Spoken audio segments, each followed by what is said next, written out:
A educação corporativa ela tem ligação direta para mostrar como que você fica bom com pessoas, com processo, com tecnologia. Senão, não tem como o teu negócio manter de pé. Na verdade, a tecnologia veio para adaptar as necessidades do movimento e do volume que anda na sociedade, né? O cara que dorme muito pouco, ele chega na empresa estressadíssimo. Qualquer mínima coisa, ele já tá dando patada nos outros e tomando decisão errada. Qual é a vantagem de ser, no mundo de hoje, um empresário empreendedor? Então vale a pena empreender. Tem que estar disposto a botar o couro para doer.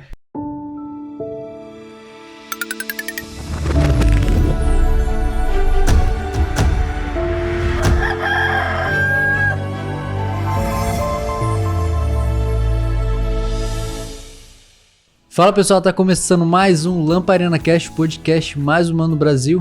Eu sou o Vitor Mesquita, tô com meu amigo Fábio Gabriel e estamos aqui semanalmente produzindo novos conteúdos para você que tá querendo se desenvolver, e hoje trouxemos um convidado muito especial que ele vai trazer diversos insights a respeito de como a gente ser um empresário, um empreendedor de sucesso. É isso, mais um episódio super especial no coração do Brasil, na capital federal, Brasília, para todo o Brasil. Hoje um convidado muito especial, o Vitor Mesquita, mais uma vez com você aqui, é uma satisfação.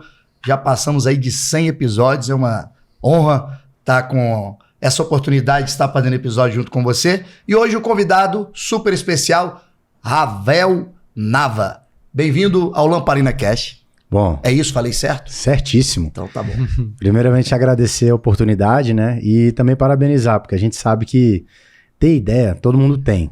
Agora, tirar do papel é um outro desafio, né? Então, mais de 100 episódios, parabéns aí pelo Lamparina e que vocês possam prosperar nessa missão, com toda certeza. Obrigado pelo espaço. O que é educação empresarial, Ravel? A gente ouve falar, mas educar é uma coisa que tem um começo, um meio e um fim. Tô errado ou tô certo? Certíssimo. Eu costumo dizer o seguinte, a gente se prepara para muita coisa na vida, mas às vezes a gente não se prepara para ser empresário, né? E isso parte do pressuposto que o nosso modelo de educação ele é muito arcaico, né? Nós estamos há 54 anos praticamente com o mesmo modelo educacional. Então a gente prepara as pessoas para saírem do ensino médio, mas para elas serem funcionários medianos. A gente não cria temas e oportunidades suficientes para que eles possam sair como verdadeiros empreendedores ou grandes executivos. Então isso é uma falha no modelo educacional.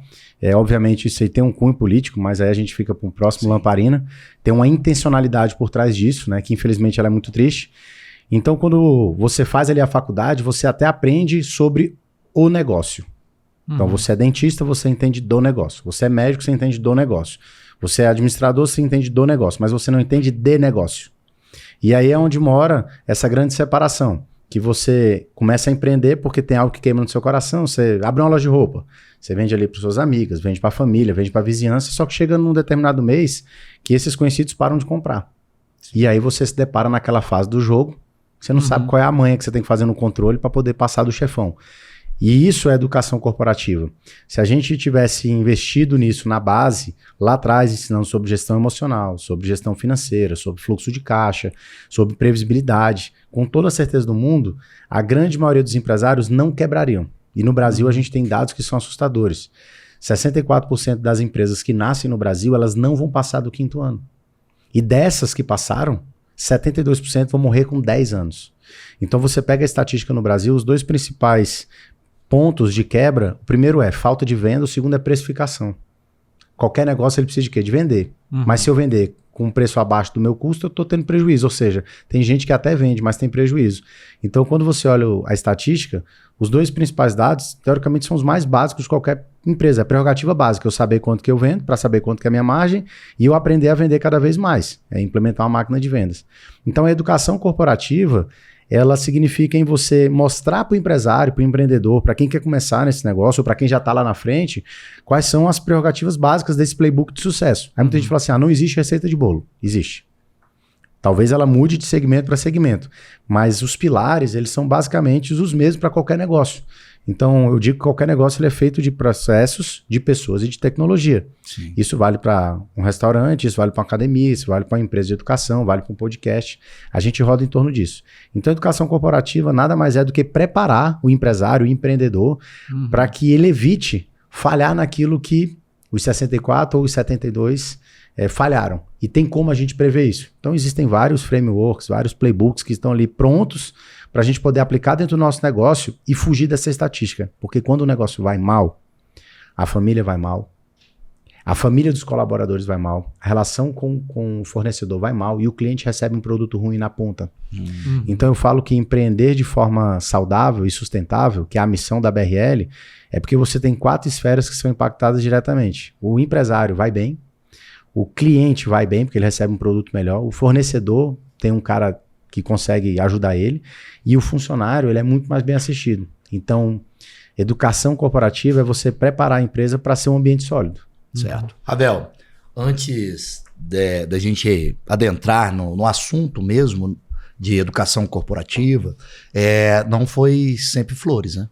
Você teve um momento que você antecedeu, que você passou ali na beirada para chegar assim, vamos dizer, digamos, falência, né? Eu acho que é importante trazer isso porque houve anos e anos de estudo até chegar onde que você chegou hoje, de ter essa percepção, de ter esse trabalho de educação corporativa. Né? Não, com toda certeza. E a gente ganha muito, né? Quando a gente escuta as falhas que os outros cometeram, né? Tem uma expertise muito grande nesse negócio. Eu sempre fui um cara apaixonado por vender, né? Então eu gosto muito de criar, de vender. Na minha cabeça, isso é muito fácil na minha cabeça. Eu nunca tive vergonha, né? Então o meu perfil comportamental, a maneira talvez como meus pais me criaram, eu cresci nessa vertente de vender, sempre foi uma veia muito forte. E então, quando eu comecei ali a empreender, né, eu trabalhei primeiro para os outros, né? Trabalhei no shopping, trabalhei numa gráfica. E aí, depois de um tempo, eu montei uma agência de publicidade, que na verdade a gente tinha painéis de locação. E enfim, a gente foi vendendo. E eu sabia jogar até esse determinado jogo. Chegou nessa fase, eu acreditava que eu poderia andar para outros negócios, tirando da minha empresa, né? Na verdade, eu estava sequestrando o caixa da empresa para poder aderir a outras oportunidades. Então, era o que eu acreditava. E ali, nessa má gestão de tempo e recurso, eu tirei o foco da onde eu devia estar focado e eu quebrei. Então, se você perguntar, o mercado estava ruim? Realmente, na época, a gente estava naquela grande crise, né? Ali mercado de construção civil estava péssimo, 2015 para 16, 17, isso afetou diretamente o ramo varejista, enfim, a gente sabe que isso vem de cima para baixo, foi uma grande crise no nosso país. Mas maior do que a crise foi a minha incompetência de administrar aonde eu deveria estar olhando. Então, depois de um tempo, quando eu recuperei ali por volta de 2017, 18, 19 foi onde a coisa realmente virou, né? E se você parar para pensar, é muito rápido. Certo. É pouco tempo, né? É pouco tempo. 5 anos atrás eu tava... 2019 foi onde eu botei o nariz. Recuperei.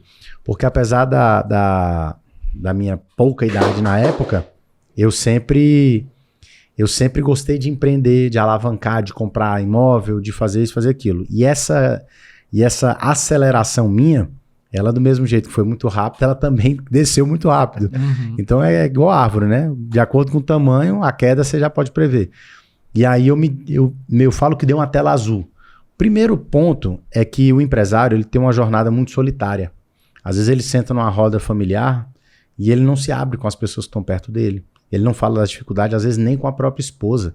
E isso vai virando uma bomba dentro dele. É um dragão que vai crescendo dentro dele e esse dragão parece que ele não tem fim. E aí, talvez um pouco disso é o status quo. Porque a gente tem muito orgulho de falar do nosso negócio, mas a gente tem muita vergonha de falar quando quebra. E aí você olha para o lado, você olha para o outro e você fala, cara, para que eu vou contar esse fracasso? Então, aconteceu que eu fiquei nessa bolha de, cara, como que eu vou expor isso para minha esposa? Tava com recém 2 filhos ali, eu fiz um atrás do outro, né? Então, Lourenço estava com 1 ano e pouquinho, o Benjamin tinha acabado de nascer. Cara, como que eu chego e falo? Cara, eu não sei como sair desse negócio. Então, eu busquei ajuda, obviamente, né? Eu tive a ajuda de um grande amigo, inclusive, chamado Everton, que prontamente se colocou à disposição por 3 meses para ir no meu negócio todo santo dia. 3 meses. Ele chegava lá 8 horas da manhã. E era um cara que era empresário, tinha um business dele rodando. E aí ele ia lá comigo, né? E paralelo a isso eu trouxe um consultor na época. Que hoje esse consultor, eu tô falando de 2017 para 18, né? 8 anos atrás. Hoje esse consultor é meu diretor de operações na BRL, que é o Wagner Isidório. É um craque da gestão. E eu chamei os dois, né? Assim, um foi de graça, né? Que era esse meu amigo que se prontificou a ofertar isso na minha vida. E o outro foi o Wagner. E ali eu falava o seguinte, se eu sair dessa, tem jeito para muita gente. Porque eu estava muito alavancado. Né? Eu comprava imóvel, eu fazia prestação. Eu não tinha juízo. Eu sempre fui arrojado. Uhum. E aí essa conta também ficou alta para mim. Emocionalmente eu tive uma perca gigante, porque você fica tentando sair daquela ciranda. Em resumo, quando a gente começou a organizar a empresa, eu entendi, porque eles já sabiam disso, eu não sabia, né? Eu entendi que existem pilares que são básicos para qualquer negócio, para que você possa prever o futuro desse business. Uhum. Quando eu falo prever, eu estou dizendo de você ter uma previsibilidade financeira entre o que você vai construir no seu negócio, entre o que você imagina que vai ter de receita. E isso, obviamente, tendo tangibilidade, porque Excel e papel aceita tudo. Pode botar que vai faturar 1 bilhão, agora realizar isso é mais difícil. E a gente foi implementando um processo muito básico. Começamos ali no financeiro, depois do financeiro criamos um bom plano de contas, criamos as receitas que já eram recorrentes, os contratos que eu tinha, negociamos com alguns fornecedores e a gente foi passando passo a passo. Eu me desfiz de imóveis da pessoa física, que doeu muito para mim, né? Desfiz de carro. Então eu tive também que baixar o padrão na época, isso é um desafio, porque perante a sociedade a gente não tem que dar satisfação, mas a gente se sente na obrigação de poder dizer que algo aconteceu, e aí é onde você deixa o medo tomar conta e, meu irmão, você vira um merda, essa é a palavra, pra tudo, né? Uhum. Porque no Brasil a gente vê dessa forma, o cara quando ele abre um negócio e ele quebra, ele é visto como um fracassado. Certo. E na verdade aquele cara poderia ter a oportunidade de fazer um outro grande negócio. Jorge Paulo Lema quebrou 6 vezes, né? Imagina se ele tivesse desistido. Então naquele tempo, eu comecei a fazer muito curso de gestão, porque eu era bom no negócio, mas eu não era bom de negócio. Então eu entendia muito bem de formar time, eu sabia construir na minha agência de publicidade bons planejamentos, eu era bom de marketing, eu era bom de vendas, mas quando o dinheiro entrava dentro da empresa, como é que eu fazia um bom plano de contas, como é que eu fazia a rotina financeira, como é que eu criava os processos, escalar é um desafio. E isso tem uma explicação, depois eu posso falar baseado em quê? Que isso existe cientificamente, né? Existe uma tese de um americano, que muita gente não sabe disso, mas eu comecei a estudar muito.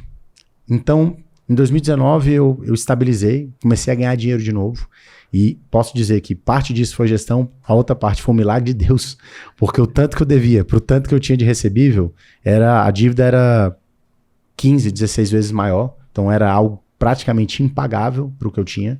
Uhum. E quando você não gera caixa suficiente para pagar a despesa, significa que você está aumentando a bola de neve mês a mês. Isso ajuda o composto. Né? Uhum. E eu tinha todos os ingredientes ali de uma boa merda.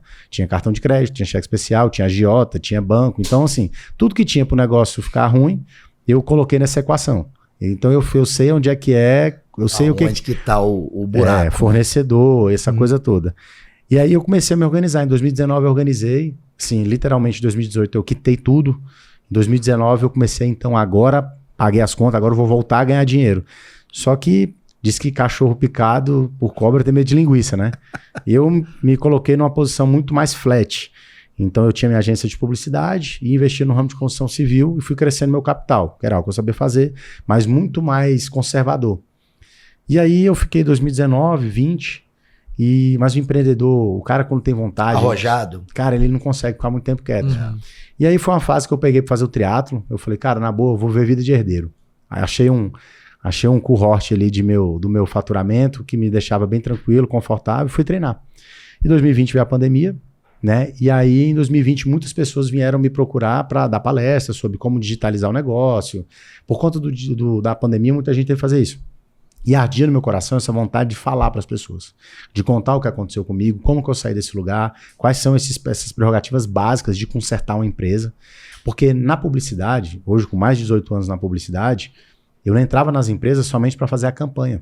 Porque depois de um tempo eu percebia que eu podia até gerar lead para aquele cara, mas se ele não tivesse um bom processo de vendas, o time dele não conseguia converter.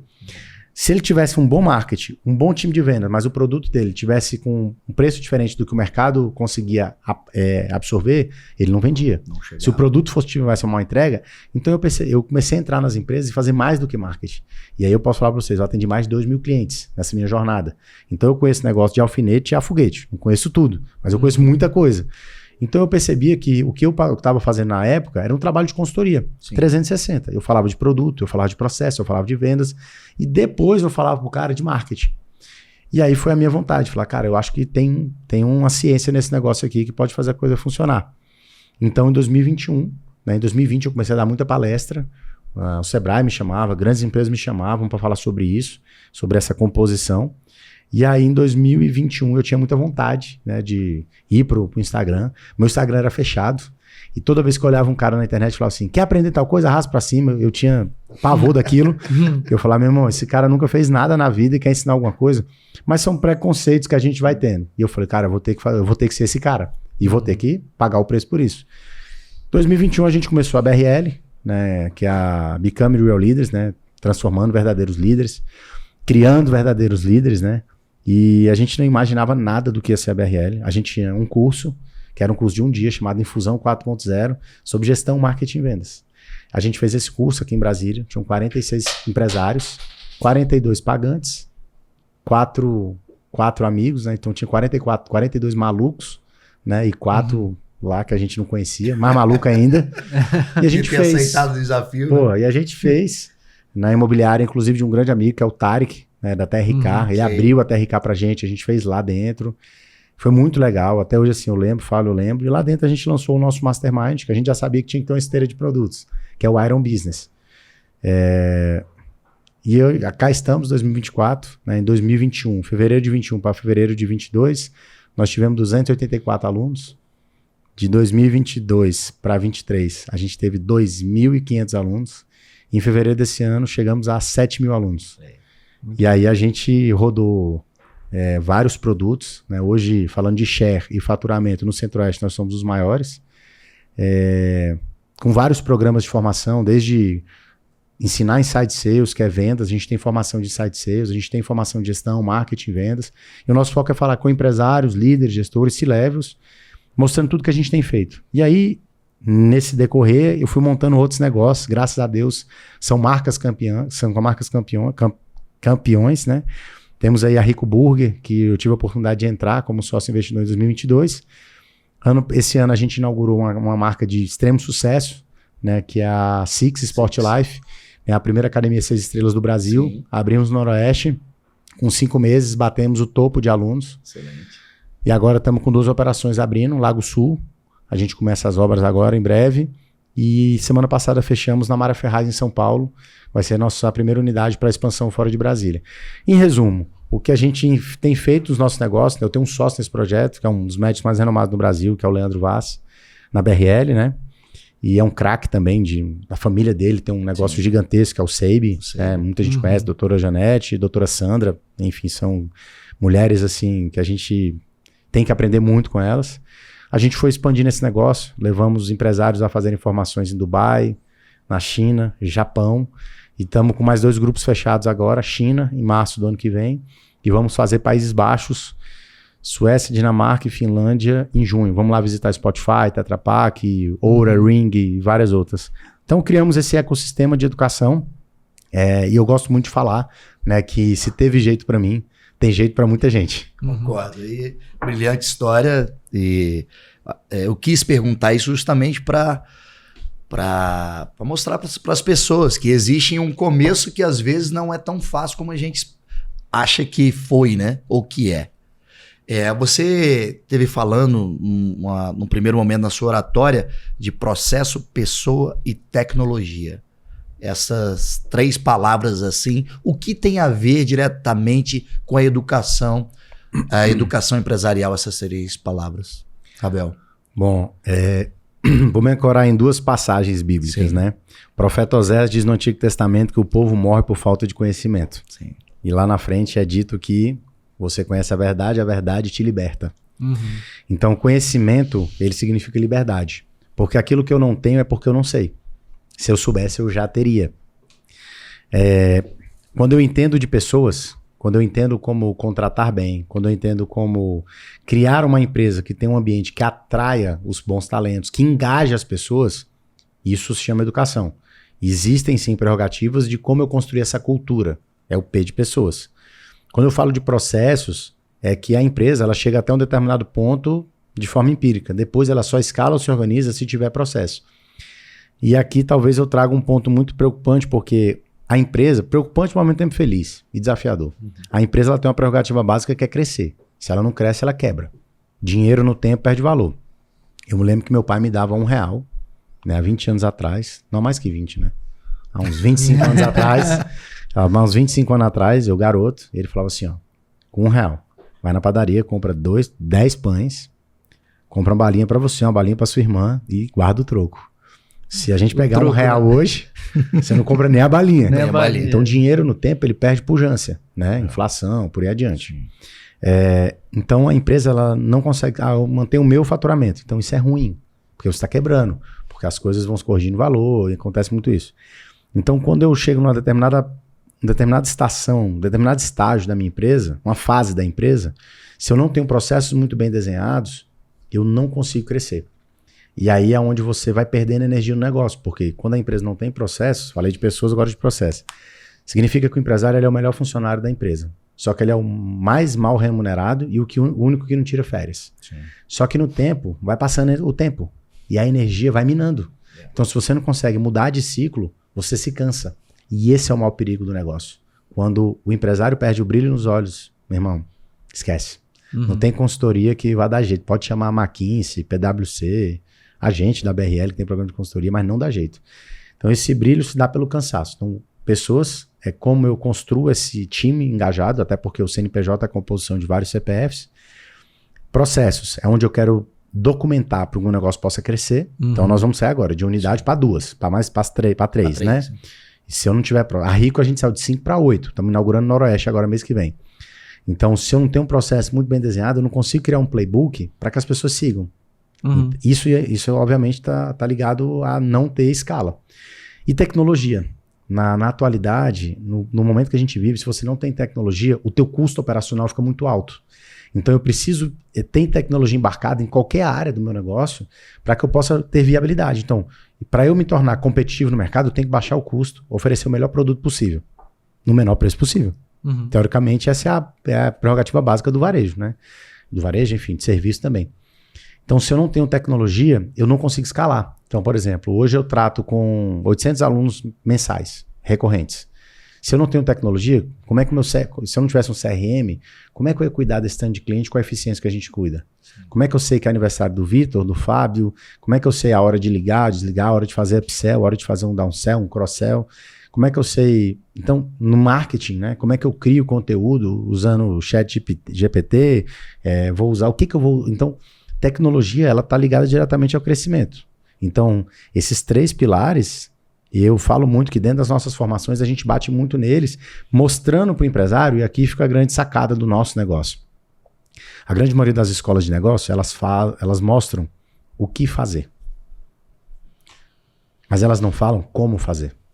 Então você vai para uma imersão, como eu fui em várias, fiz várias formações de gestão, de marketing, de vendas, processo. E eu saía, passava 3, 4, 5 dias às vezes numa imersão, eu fazia imersões mais longas, né? E a sensação que eu tinha quando eu voltava para Brasília, porque diga-se de passagem, não tinha isso em Brasília, eu sempre busquei fora, né? A sensação que eu tinha, ou que eu era muito burro, ou que meu TDAH devia ser num nível... Porque na segunda-feira, tudo voltava ao normal. E nada do que eu aprendi eu consegui botar em prática. Por quê? Porque muitas escolas falam o que você deve fazer e não o como. Então, tudo que a gente faz dentro da BRL foi algo que eu fiz como se fosse para mim. Para mim, são 4 pilares do aprendizado. O primeiro deles é a teoria. Quem fala que teoria não é importante é neófito e não sabe o que está falando. Exatamente. Porque para eu criar neuroplasticidade, para eu criar maturidade, esse músculo chamado cérebro, eu preciso de leitura, eu preciso da teoria, para eu entender a prerrogativa do negócio. Só que não basta a teoria, eu preciso ter case. E é o segundo ponto da nossa metodologia. O case, ele me ajuda a tornar lúdico aquilo que a teoria me trouxe. Então o Fábio fez dessa forma. Aí eu associo. O terceiro ponto, eu preciso ter ferramenta. Agora eu preciso saber como que eu faço isso aqui acontecer. Quarto ponto é a aplicabilidade. Por isso que todas as nossas imersões, a gente tem muita mão na massa. Então a gente fala a teoria, a gente põe o case, a gente explica a ferramenta, vamos botar a mão na massa agora. Porque o empresário, quando ele faz, ele aprende. A neurociência fala isso, né? Que quando você escuta, você grava 25%. Se você escreve, isso dobra. Se você compartilha, isso vai para 90%. Então eu faço o cara praticar na hora, isso individual, depois em grupo, que são dinâmicas que a gente foi construindo, para que ele possa chegar na segunda-feira na empresa dele e falar, galera, eu aprendi como faz. E agora eu quero compartilhar com você. Com vocês. E aí o cara consegue ter tração. A curva de aprendizado é muito mais rápido, porque geralmente as nossas imersões são de 2 ou 3 dias. Elas começam 8 da manhã e acabam 8 da noite. Então o cara, ele senta a bunda na cadeira e a gente faz de tudo para ele se desligar do mundo lá fora. Porque a pergunta mais intrigante é, qual foi a última vez que vocês pararam 3 dias inteiros para planejar o seu negócio? Talvez nunca. Nunca. Porque o dia a dia não permite. Então eu paro o cara e o detalhe, num ambiente com 80 empresários, 90 empresários, que estão compartilhando as suas dores. E aí o cara pega, pô, esse cara, ele botou isso no podcast dele, isso serve pro meu negócio que é academia. Sim. Ou ele fez isso aqui, serve para mim. Então essa salada de fruta, né, que são vários segmentos, ela é muito rica para você pegar o que um tá fazendo e o que o outro tá fazendo. E o mais interessante, a gente construiu o nosso espaço de evento. A gente fazia muito hotel, muito centro de convenções, essas coisas todas. Depois de um tempo, a gente preferiu investir no nosso espaço. Então a gente tem um espaço hoje que é nosso, na BRL. E eu falo que pô, foi um sonho sonhado junto com Deus, porque como eu alugava em muitos espaços, eu sabia o que eu gostava e o que eu não gostava dando aula. Então a gente colocou a acústica que a gente queria, o painel é o melhor painel que tem, que é um P1, o som é como a gente pensava, os microfones é como a gente queria. Então foi um presente dessa ideia de empreender, né? O caixa permitiu a gente fazer isso é muito importante, porque o caixa é rei. E aí a gente foi construindo tudo isso. Então, fechando aqui a tua pergunta, a educação corporativa ela tem ligação direta para mostrar como que você fica bom com pessoas, com processo, com tecnologia. Senão, não tem como o teu negócio manter de pé. O caixa é rei? Total. O que quer dizer isso? Quer dizer que se você não tem caixa, provavelmente você não tem independência sobre o seu negócio. Certo. Porque quando você tem caixa, você tem, eu preciso ampliar. Cara, vamos fazer a obra e eu pago para o negócio ficar maior. Certo. Cara, eu preciso trocar os microfones. Eu tenho caixa? Eu faço. Entendi. Eu quero trazer mais gente? Eu faço. Então eu olho pro meu caixa e o caixa é quem dá as diretrizes. Ele fala comigo. Você pode ou você não pode. Se eu não tenho um caixa, meu irmão, aí o jogo fica um pouco mais emocionante. E eu vou falar. Existem 2 formas de tocar a empresa. Sem caixa e com caixa. Eu já vivi as 2. Desesperador, primeira opção. E a segunda, você tem que tomar cuidado redobrado. Sim. Porque tem um negócio que acontece muito que se chama euforia de caixa. O cara começa a ver um dinheirinho na conta ali, e aí ele já, vou comprar uma Hilux. Né? Fazer o enxoval do menino em Orlando. Vou conhecer Maldivas, vou fazer não sei o quê. Só que o caixa, ele é da empresa. Ele não é seu. Sim. Então a euforia de caixa ela é um perigo. Porque você nunca viu aquela quantidade de dinheiro, às vezes, você acha que o dinheiro é seu, e não é. Certo. Então eu falo que o caixa ele é o rei e ele é o direcionador das suas decisões. Então é importante o empresário começar a pensar nessas metas, né? Por exemplo, nos meus negócios, como um todo, os meus sócios combungam dessa visão, a gente sempre pensa em botar 2 metas. Um bom colchão financeiro, beleza. Depois do colchão financeiro, pelo menos 3 meses do custo fixo, o custo operacional, em caixa. Muita gente fala de 12 meses, mas eu só vejo funcionar 12 meses na teoria. Né? Na prática, meu irmão. É o próximo mês. É o próximo mês. Mas a gente, graças a Deus, nos nossos negócios, temos 3 meses Sim. e um bom colchão financeiro. Isso a gente colocou como uma meta. Após isso, a gente distribui dividendo. Então, isso te dá uma segurança de, às vezes eu tive um mês ruim, cara, não vou sacrificar o próximo mês por conta de um mês ruim. A gente tem caixa para conseguir esse fôlego financeiro. Então, caixa é rei. Entendi. Ravel, e até falando já com a nossa audiência também, né? Aqui no Lamparina Cast a gente é patrocinado pela revista Traço, que é um trabalho onde ele, através da cultura, faz uma transformação social. Já está aqui em Brasília, no Rio de Janeiro, que é uma revista cultural, onde tem os porta-vozes da cultura, né? Então a gente aqui no Lamparina Cast, a gente está sempre buscando falar do ser humano, então ter esse apoiador é muito importante para a gente, tem tudo a ver com o nosso projeto. E falando de humano, tem o empresário e o empreendedor. Qual é a diferença entre o empresário? Porque eu sempre fui muito empreendedor, hoje eu estou aprendendo, eu quero ser empresário, né? Eu estou começando a sentir na pele quais são as diferenças. Como é que a pessoa pode entender melhor? se a pessoa está sendo muito empreendedor, ou está precisando aprender a ser empresário, ou é muito empresário, precisa aprender a ser empreendedor? Cara, o empreendedor, ele tem aquele perfil hustler, né? Aquele cara fazedor. Né? Tiver que carregar a mesa na cabeça, ele carrega, e ele tem aquele negócio que queima dentro dele. Né? Esse é o empreendedor, e eu acredito que ele nunca pode morrer. Né? Tem isso. Depois de um tempo que você vai vendo a empresa crescer, que você implementa os primeiros controles, que você vai, enfim, fazendo a coisa de alguma forma acontecer mais organizada, você começa a tomar essa ideia de ser um empresário. O empresário, ele é um cara que ele sabe quais indicadores ele precisa olhar o tempo inteiro. Eu costumo dizer que o empresário, ele tem que fazer que a empresa funcione com ele, sem ele, independente dele. Então esse é o empresário. O empreendedor, às vezes, ele não está muito focado nos controles financeiros, ele não está muito focado, às vezes, na qualidade da entrega, ele tem ali aquele instinto de fazer. Eu quero fazer. E depois de um tempo, você precisa, obviamente, você não pode deixar essa chama apagar, mas você precisa ir para a cadeira do empresário, que é o cara que sabe quem ele coloca, em que hora ele coloca, em qual posição ele coloca. Eu gosto muito de fazer essa analogia, né? É você ser um bom técnico de futebol. Né? Então, assim, eu não sou um cara entendedor de futebol, não, né? Torço Botafogo, mas não é por isso. Porque muita gente fala, tá explicado. Mas como é que o cara pega um time, às vezes, que não era tão bom, ele mexe as mesmas peças, ele só muda de posição, ele dá o comando certo, o incentivo certo, e o time começa a ter resultado. Esse é o empresário. É o cara que chega dentro da organização da empresa, ele move as peças, ele destrincha o que cada um faz, ele tem maestria para gerir os processos, então ele faz acontecer. O empreendedor, eu acredito que ele está naquele estágio inicial ali de fazer. E é interessante porque de 1 para 10 colaboradores, você precisa de algumas habilidades que o empreendedor tem. Do 11º até o 30º, o empreendedor começa a desaparecer. E aí é onde mora a virada de chave, né? Porque você tem que sentir tesão e prazer nesse processo. Porque no início você faz tudo que você gosta. Uhum. E depois você vai fazer tudo que você não gosta. Então você começa a fazer reuniões que você não queria estar.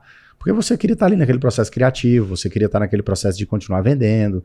E aí você começa a falar, pô, hoje eu tô fazendo as coisas que eu não gostava, não queria estar fazendo.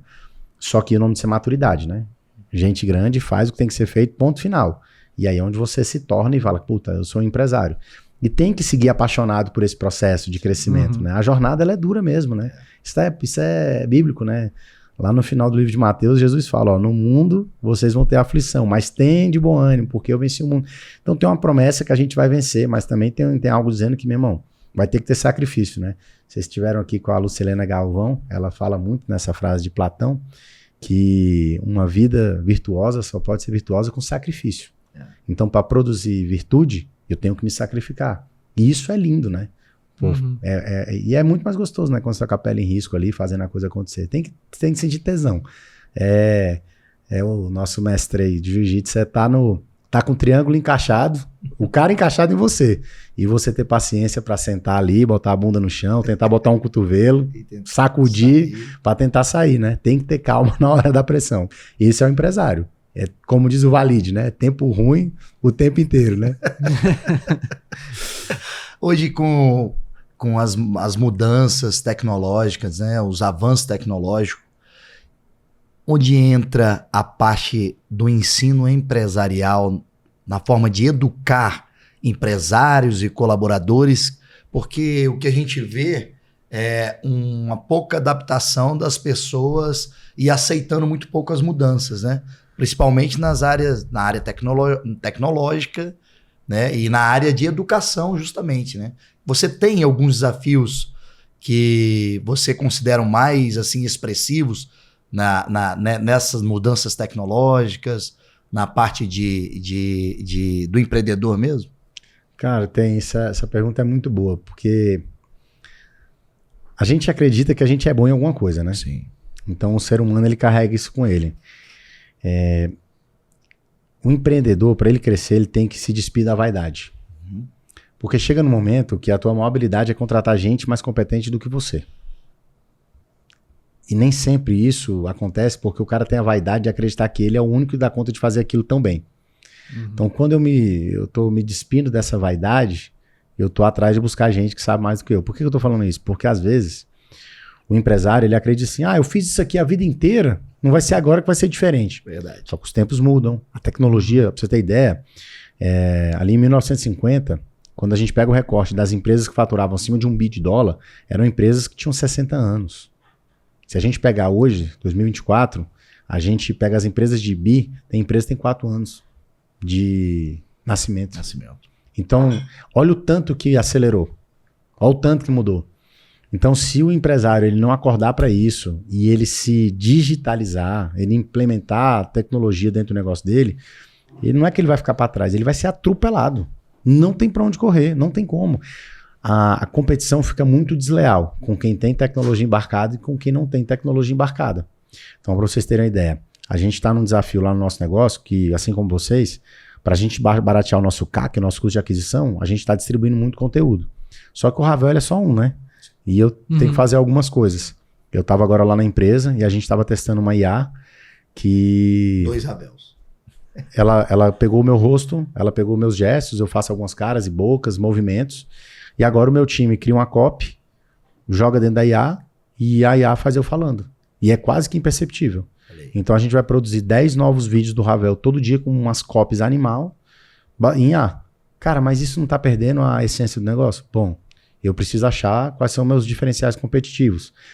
Então, estou numa fase que eu preciso produzir mais conteúdo. Será que essa é uma saída? Não sei, eu vou testar. Se isso me trouxer uma diminuição do meu CAC e aumentar talvez a awareness da minha marca, que é o que eu estou buscando, vai ser um ponto positivo. O ponto é, existem outros players que estão usando também.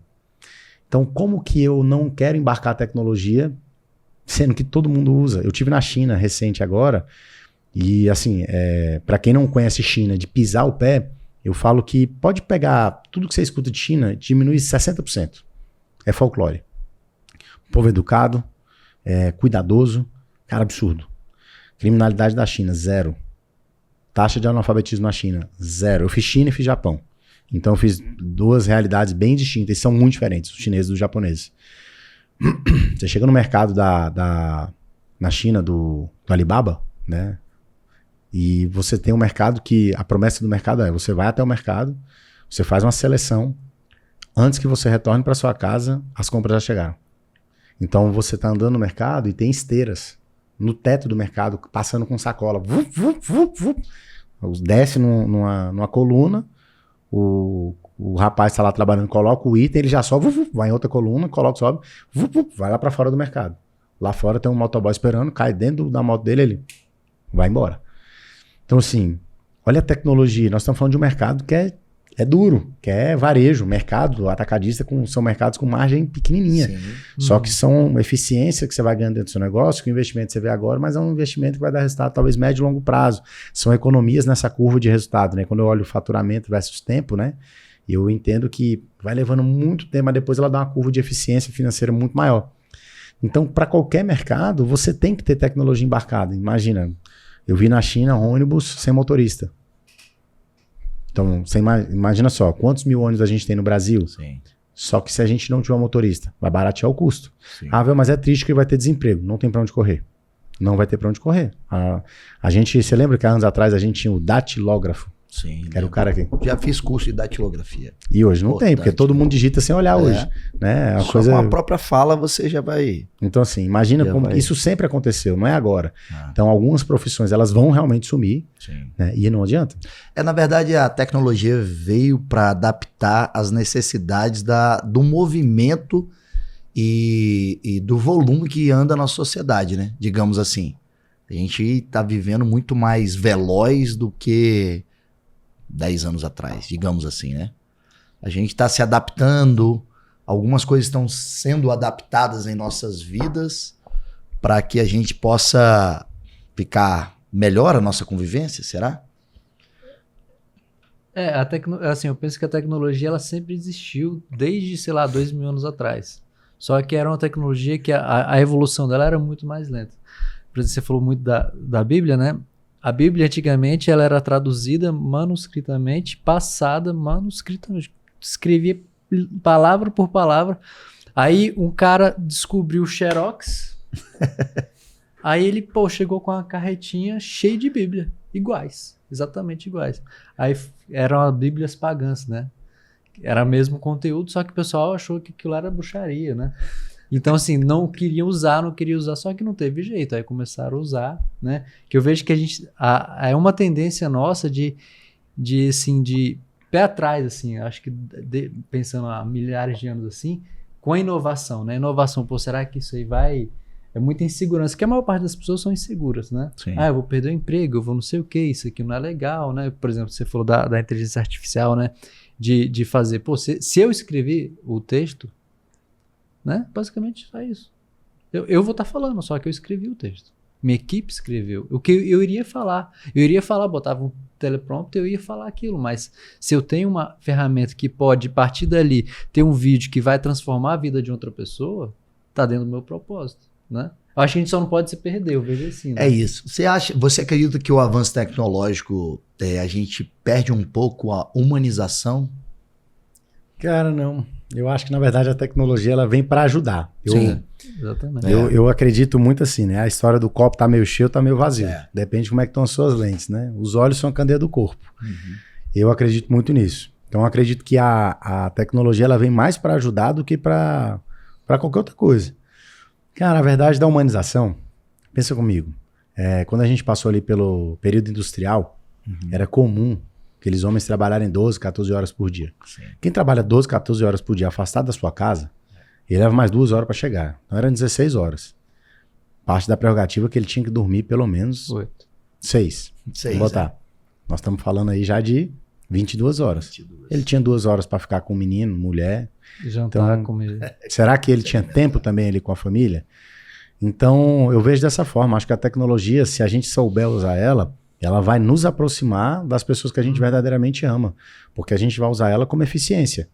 E como tudo na vida, né? Se você não dosar, aí você virou escravo daquele negócio. Sim. Então, eu vejo que, pelo contrário, a tecnologia ela vai ajudar a gente. Cara, você imagina que antigamente, 20 anos atrás, uma pessoa ia fazer um intercâmbio, era carta. Sim. Quando muito, um telefonema. Hoje era domingo à noite, que é mais barato, né? Então você imagina, agora você tem videochamada, um clique no WhatsApp você fala, né? Eu penso muito isso, eu tava no Japão e, cara, tocando nos negócios aqui, a dificuldade do horário é gigantesca, né? Isso eu falo pra todo mundo, parece que não é, mas por mais que você se organize, dá uma perdida no tempo. Mas, cara, isso facilitou muito, ajudou muito. Pô, fiquei 15 dias fora, falando com os meus filhos todo dia, vídeo. Isso ameniza um pouco a distância. Mas o que afasta a gente da humanização é a falta de prioridade. Sempre vai ser. Se você não tem muito claro quais são as suas prioridades, você não consegue focar no que realmente importa. E eu acho que as pessoas se perdem muito mais por falta de prioridade, de clareza de prioridade, do que por tecnologia. Sempre vai ser. Não acho que vai ser alguma coisa diferente disso, né? Se eu colocar que minha prioridade... muita gente fala assim, no esporte, vou dar exemplo. Cara, eu tô sem tempo pra academia. Não é uma prioridade. Porque se você adoecer hoje, ficar acamado, e teu médico falar que amanhã você tem que ir pra academia, você vai. Então você arruma tempo. Então quando alguém fala que eu tô sem tempo, na verdade ela tá dizendo, estou sem prioridade para essa tarefa. Concordo. E aí é onde a tecnologia vai afastar a gente de fazer as coisas que se aproximam a gente um do outro? Não, pelo contrário. Acho que ela facilita. Agora a gente tem que saber usar isso ao nosso favor. Ravel, falando de prioridade, né? Pensando rapidamente assim, um empresário de sucesso, se fosse escolher as 3 principais prioridades que ele precisa ter no dia a dia dele, no negócio. Vou falar 4, pode ser? Claro. E talvez vai ser a que todo mundo menos imagina. Primeira prioridade de um empresário que tem sucesso. Ele dorme bem. Ele dorme 7 horas por dia no mínimo. 7 horas é uma jornada muito interessante. 6, dá pra ir. Menos que 6, ele aprendeu a viver mal. Então tem muito empresário que fala, não, mas eu durmo 4 horas e estou super bem. Não, você aprendeu a viver mal. Essa é a diferença. Primeiro ponto do empresário de sucesso, ele tem sono. Por quê? Porque o sono, ele regula todos os seus hormônios. O sono, ele te dá produção, aumenta a produção de testosterona, de GH, de tudo como um todo, aumenta a tua cognição, você fica muito menos irritado. Então, meu irmão, você vai ter possibilidade de tomar melhores decisões se você tem uma boa noite de sono. Sim. O cara que dorme muito pouco, ele chega na empresa estressadíssimo. Qualquer mínima coisa, ele já tá dando patada nos outros e tomando decisão errada. Então, o sono. Segunda alavanca de crescimento de um empresário de sucesso se chama alimentação. Meu amigo, o cara dorme mal. 4 horas por noite. Acorda super estressado. De manhã cedo, a primeira coisa que ele faz, ele come 3 pães e toma uma coca. Para achar que tem alta performance, ele ainda toma uma garrafa, um litro de Monster. Então, assim, essa composição é uma bomba relógio. E aí ele acredita que ele está tendo alta performance. Carboidrato no corpo logo pela manhã é freio de mão puxado, um pico de insulina, daqui a pouco volta dobrado. Esse cara, ele não entendeu que cientificamente provado, né? O segundo cérebro que nós temos é o intestino. Então, aquilo que você bota para dentro do seu corpo vai dizer muito sobre você. E é aquela velha história, velho. Se você não controla o que você come, você vai controlar a empresa com 100 funcionários? Não vai. Terceiro ponto, atividade física. Irmão, se o cara não tiver atividade física como uma prioridade na vida dele, esquece. Porque essa rotina de empreender é porrada o dia inteiro, é emoção, vai lá no topo. Eu falo que o empresário, ele vive 3 dias num dia só. Ele recebe a notícia de um contrato que foi fechado, é o melhor dia da vida dele. De tarde ele recebe que perdeu o outro, ele fica triste.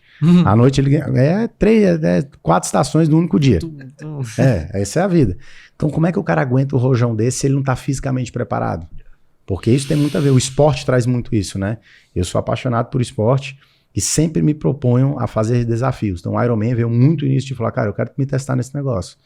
Né? Um dos meus sonhos é ser faixa preta de jiu-jitsu, parei, todo mundo pegou faixa azul comigo há 14 anos atrás, já todo mundo é preta. Mas eu vou retomar, tô em tempo ainda. Então, atividade física. E o quarto ponto, ele tem que ter tempo de leitura, oração, meditação, seja o que ele for. Porque, ao contrário do que muitos pensam, cara, de manhã cedo eu já ponho uma música animada. Não, pelo contrário.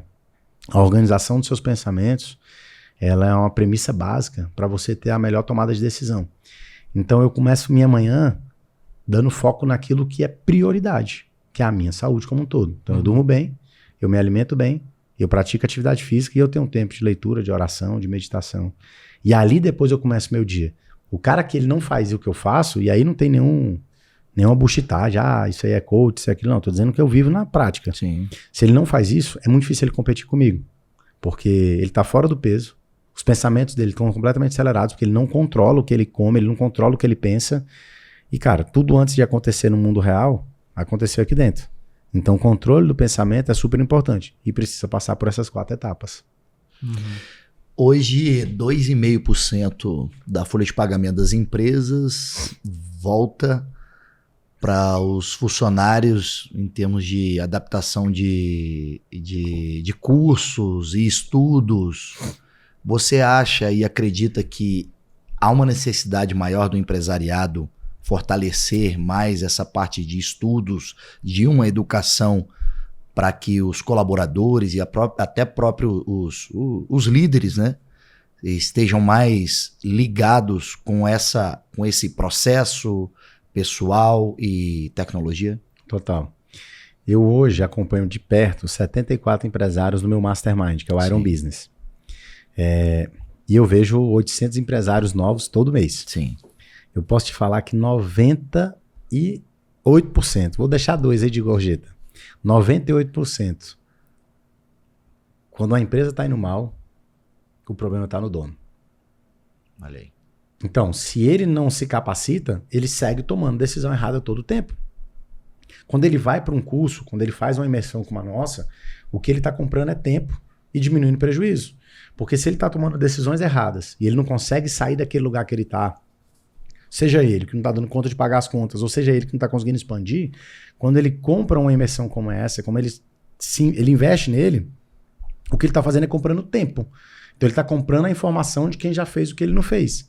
Ele pluga isso nele. Então o que ele levaria 10 anos para aprender, às vezes ele leva 2 dias. Então é importante para o dono e é importante também ele investir na equipe dele. Tem muito empresário que ele pensa o seguinte, cara, se eu pagar um curso e o funcionário ir embora, eu perdi o dinheiro. Bom, pior do que você pagar um curso e ele ir embora, é ele ficar na sua empresa burro. Sim. Então, esse é o ativo mais perigoso que tem, né? Não, eu não pago o curso que se o funcionário foi embora, eu perdi. Não. A pior coisa que acontece é você deixar ele na sua empresa fazendo um monte de burrada. Então, eu prefiro treinar, né? E depois, se ele for embora, beleza, mas eu vou ter a melhor performance daquele cara.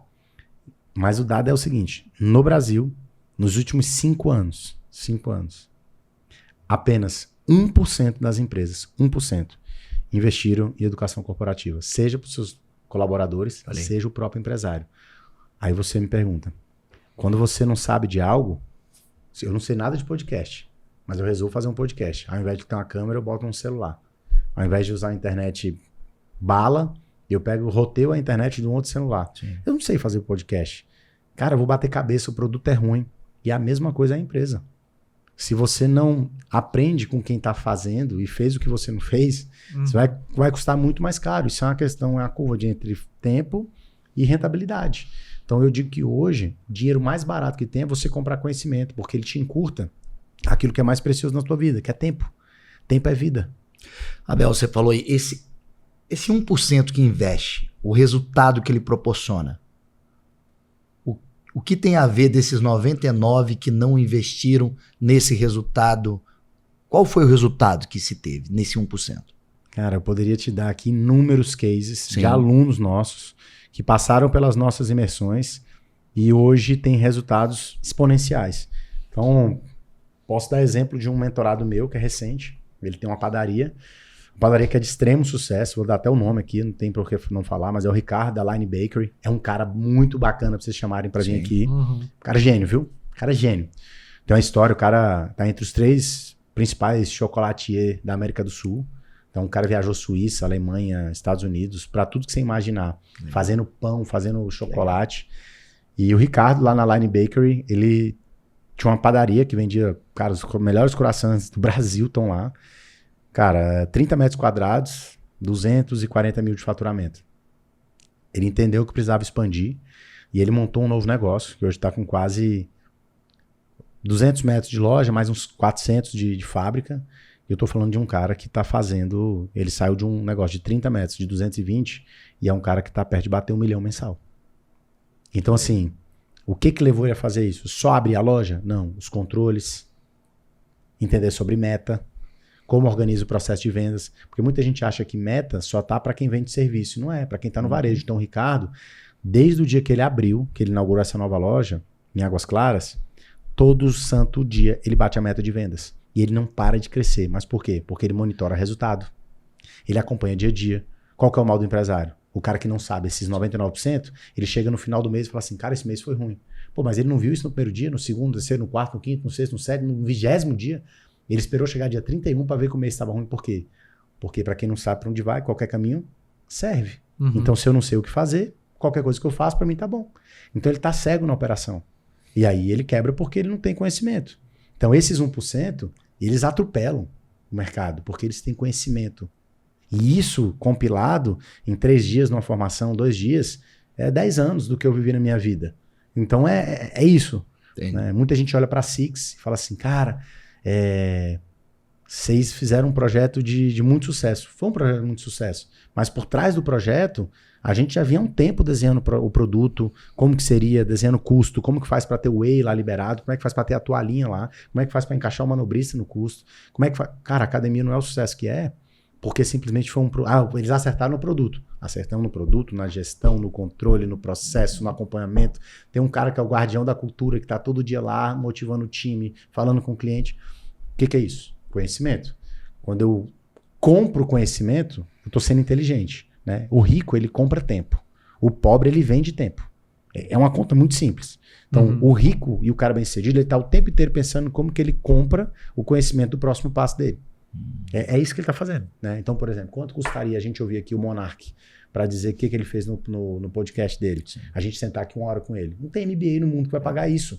Né? Ele vai falar para vocês tudo o que ele fez pra gente, né? Sim. Eu também tenho um podcast, então assim, que é o nosso próprio lá, sim. Mas o que ele fez, então ele tá compartilhando com a gente 1 hora e não tem preço. Isso não tem preço. Falei do Monarca, mas eu queria falar era do outro, que é o Igão, né? O Igão. O Monarca saiu. Saiu, Monarca né? Saiu. Mas enfim. Abel, você trouxe, a gente tava falando de virtudes sacrificadas, né? Para você ter uma educação corporativa bem colocada, quais são as virtudes que se deve que deve ter o sacrifício para que você seja um empreendedor de sucesso, um líder de sucesso?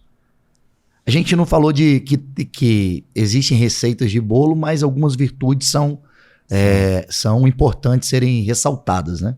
Cara, eu falo isso porque serve muito para mim, né? Eu falo que a primeira virtude do empresário que quer trazer conhecimento para o negócio dele é humildade. Sim. Porque às vezes a gente não vai para um curso, a gente não vai para uma formação porque a gente não tem humildade. Ah, mas o que eu vou aprender com esse cara? Ah, a gente acredita que o único cara que a gente tem para aprender é o Elon Musk, ele já fez alguns bi de dólar, né? Mas não é. Então, assim, é uma frase que você precisa ouvir às vezes, é uma metodologia. Você fica 3 dias, às vezes, para extrair uma frase e aquela frase mudar a tua vida por completo. É essa sacada. Então, a primeira virtude para mim do empresário que cresce é o cara que tem humildade. Ele tem humildade para aprender. Segunda virtude, ele tem sagacidade para aplicar. Porque muita gente até conhece a ferramenta, mas não aplica.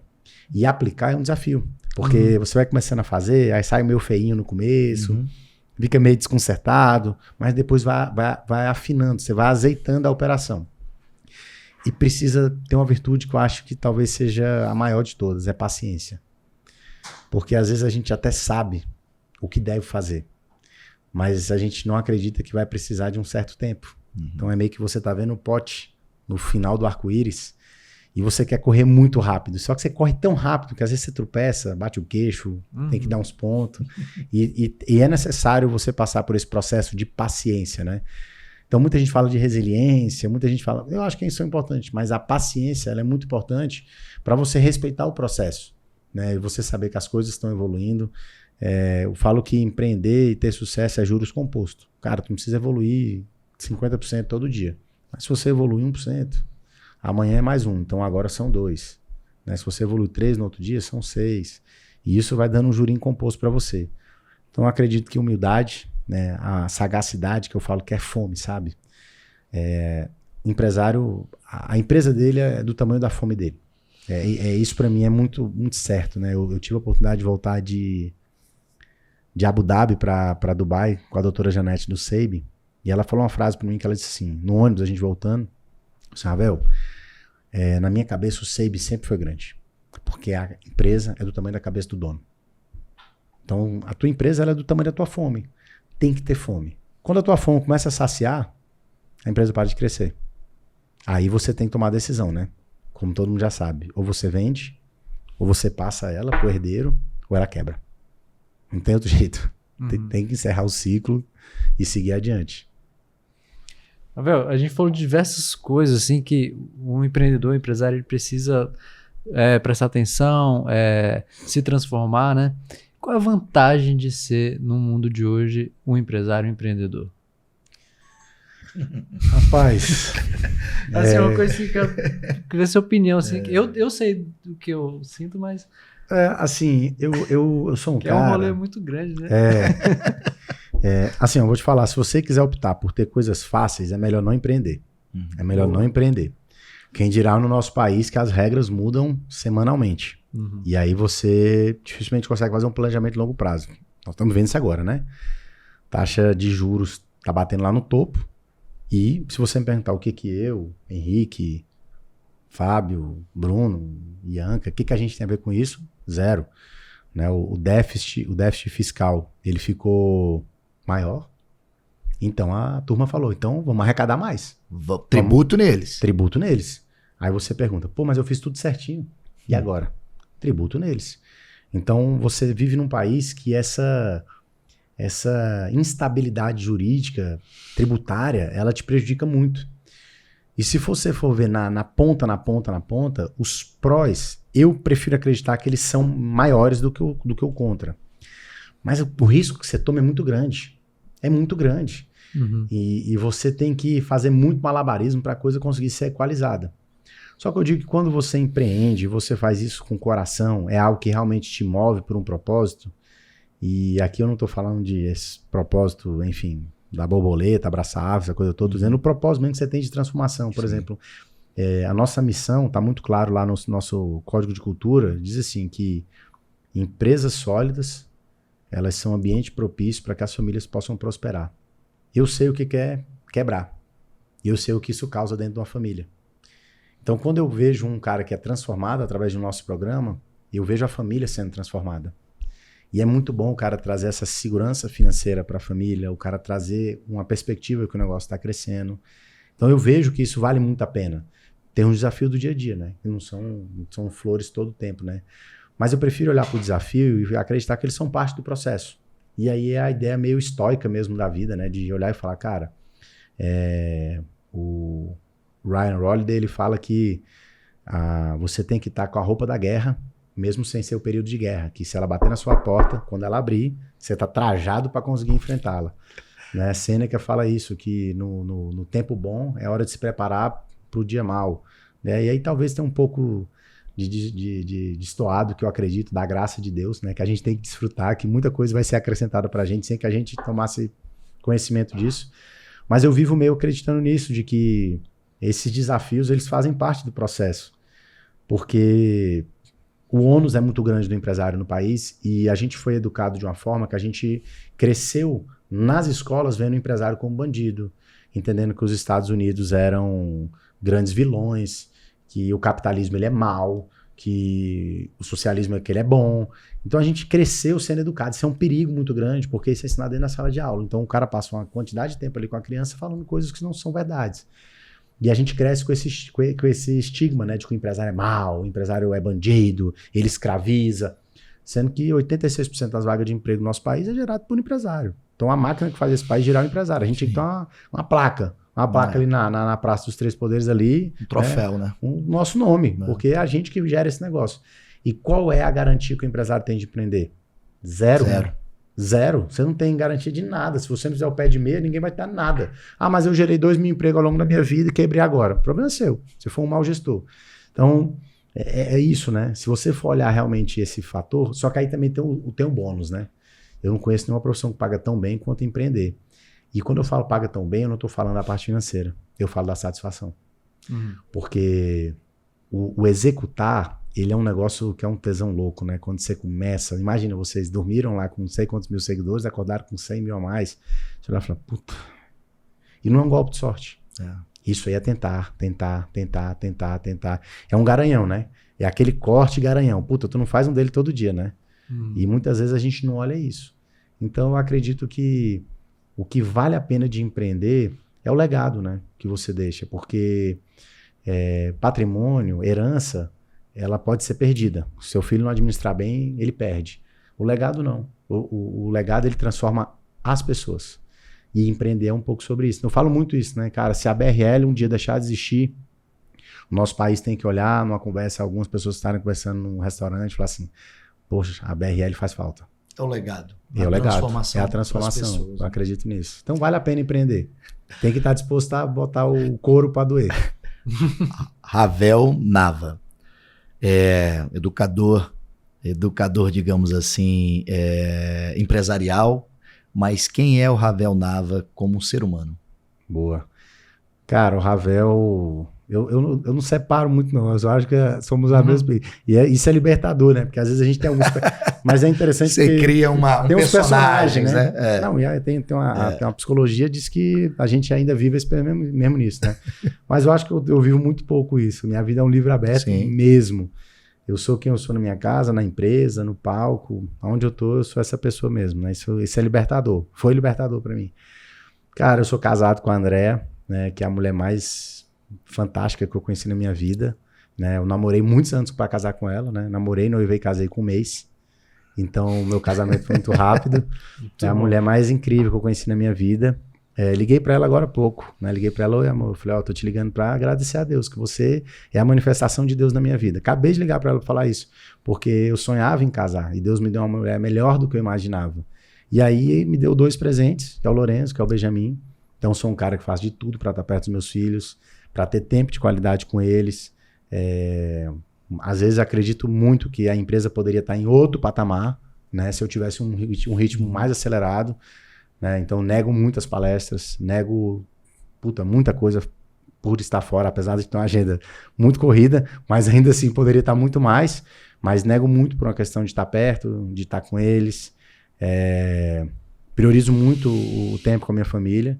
Sou um cara que fui muito bem criado pelos meus pais, acredito nisso, dei trabalho pra cacete, né? Mas consertei lá na frente, né? Meu pai e minha mãe, meu pai sempre falava pra mim, Ravel, eu vou te dar tudo pra você ser o melhor. Eu vou te dar a formação de caráter, carinho e atenção. Então, meu pai sempre deixou muito claro que não era dinheiro, né? E um nome de artista, né? E o nome de artista, do Bolero, né? Então, o Ravel é esse ser humano, né? Que eu acredito muito e peço a Deus todo dia que eu possa me tornar uma pessoa melhor, né? Fazer o bem às pessoas. Não quero de forma alguma prejudicar ninguém. E a gente sabe que quanto mais a gente cresce, é inevitável as buchas acontecerem. Sim. E aí você tem que ter estômago para poder saber que, por mais que você tinha boa intenção, aquilo não aconteceu, e, enfim, ressignificar isso. É um grande aprendizado que eu tive há anos atrás, né? Cara, tu vai crescer e vão aparecer problemas. E alguns deles você não vai conseguir resolver como você queria. Você passa para um terceiro, mais conhecido como advogado, né? Então, faz parte do crescimento. Mas acho que o Ravel é essa pessoa que está em busca de ser um ser humano melhor, um pai melhor, um empresário melhor, né? Queria muito que todos os meus colaboradores pudessem falar assim, pô, eu trabalho no melhor lugar do mundo, né? O cara é um cara muito bom. A minha liderança, hoje eu não sou eu que lidero todo o time, né? Nós temos outros líderes, então que os meus líderes replicassem isso é cultura. E é o que eu tento fazer todo dia, né? Fazer com que as pessoas saiam de casa para trabalhar numa coisa que eu acredito, que elas sejam beneficiadas financeiramente, obviamente, mas também culturalmente e profissionalmente. E que eu possa deixar aí para essa turma, Lorenzo e Benjamin, né, que eles possam ser aí os propagadores dessas boas novas, né? Esses meninos vão longe, viu? Profetizei na vida deles hoje e profetizo todo santo dia. Eles vão ser luz, aonde eles chegarem, portas vão se abrir, sem que nem eles botem a mão na carteira. Eu acredito muito nisso. Serão lamparinas. Serão lamparinas, com toda certeza. Muito bom. Ravel, você é do tipo de empresário que trabalha no período comercial e descansa no final de semana, ou você trabalha o tempo todo? Rapaz, eu acho que o empresário... Eu falo assim, na cabeça, não na massa ali, né? Ah, tá. Sabe, porque na cabeça o empresário, ele nasceu e ele não para de pensar no negócio, até né? sonha, né? Ele tá... O empresário trabalha, a cabeça dele não para, né? Cara, eu tenho negócios que são distintos, né? Hoje eu opero diretamente a BRL, né? Um negócio que eu deito, durmo, penso nela o tempo inteiro. Dou um pouco de expediente na academia, né? Tem um pilarzinho ali de marketing comercial, expansão, que eu tô pegando um pouco. Na Rico, eu tô mais como conselho. Outros negócios realmente que eu tenho, enfim, tô como conselheiro do negócio. São empresas que a gente investe.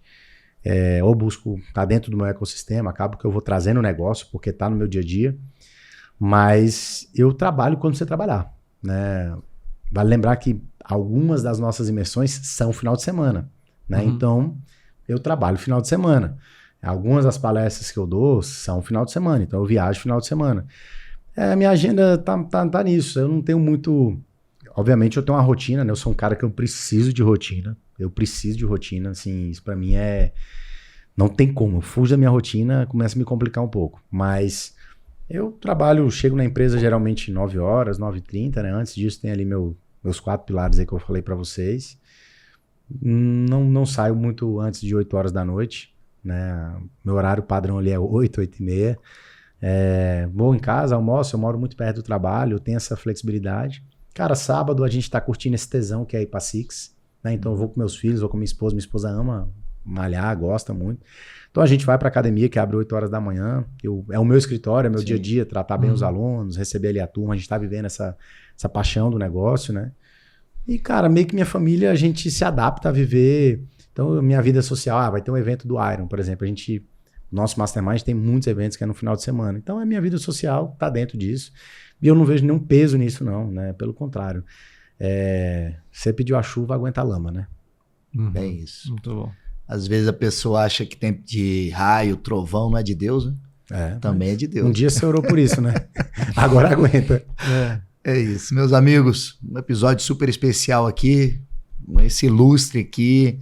Um bate-papo muito legal. Conversas, insights expressivos. Gostei muito, Ravel, de te conhecer e saber o jeito que você pensa, da parte de educação empresarial, eu não conhecia tão bem, mas aprendendo um pouco mais hoje. Não é, Vitor? Muito bom.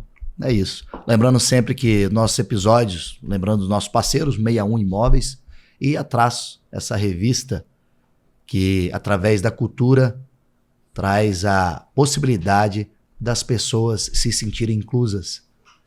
Isso aí. Fica com você as palavras finais e muito bom tê-lo aqui no Lamparina Cash. Boa. Obrigado, Vitor. Obrigado, Fábio, né? Parabéns aí pela produção, por tudo que vocês têm feito. Para quem quiser conhecer um pouco mais do que eu faço, lá no Instagram, o meu é Ravel, com 2 L's no final, Ravel Nava. Lá no meu perfil na bio tem tudo, tem muito conteúdo gratuito, né? Legal. Ali que a gente faz questão de presentear as pessoas. Não tem só conteúdo pago, não tem só curso, né? Pago, tem ali um conteúdo. Parabéns para vocês, né? Eu falo que tirar um projeto do papel, e às vezes a gente pensa, pô, tem tanto podcast bom, né? Mas vocês estão aqui fazendo o que tem que ser feito. Fica aí minha gratidão. Agradecer também à agência Meet, né? Que nos conectou, né? Deluca, Bruno Deluca, Thiago Miranda, Henrique, todo o time deles aí que são craques no que fazem, né? São os nossos parceiros que estão potencializando o que a gente faz. E no mais é isso. Se quiser conhecer a BRL, a gente tem lá muita coisa boa para empresário. Basta no meu perfil, vai estar lá. Também tem o perfil da BRL, que é @BRL Educação. No mais é isso. Obrigado. Excelente. Uma pergunta tenho que fazer. É lógico que a gente traz aqui profissionais que têm a sua expertise, né? Mas lembrando que nós somos o Lamparina Cash, podcast mais humano do Brasil. E o que é Deus para você, Ravel? Tudo. Deus é tudo. Hoje eu tenho uma prática que se chama 10-10-10. Eu escrevo 10 características de quem é Deus, eu escrevo 10 características de quem é o Ravel e 10 motivos de gratidão. Isso eu aprendi com um dos meus mentores, que é o Gabriel Manzoni. Porque a Bíblia fala que nós somos imagem e semelhança de Deus. E quando eu falo que Deus é poderoso, eu também sou poderoso, porque eu sou imagem e semelhança dele. E às vezes a gente tem vergonha de falar um pouco disso. Sim. Então eu faço afirmações sobre quem é Deus. Então Deus é tudo. Nas minhas 10 lá hoje, eu não vou lembrar de todos, mas eu coloquei: Deus é amigo, Deus é amor, Deus é conselheiro, é luz, é saudável, é próspero, é criativo. Então Deus é tudo. Ele é o maior referencial que eu tenho como bússola para saber como que eu devo caminhar aqui na Terra. Não é fácil, mas a gente se esforça para se parecer todo dia mais com ele.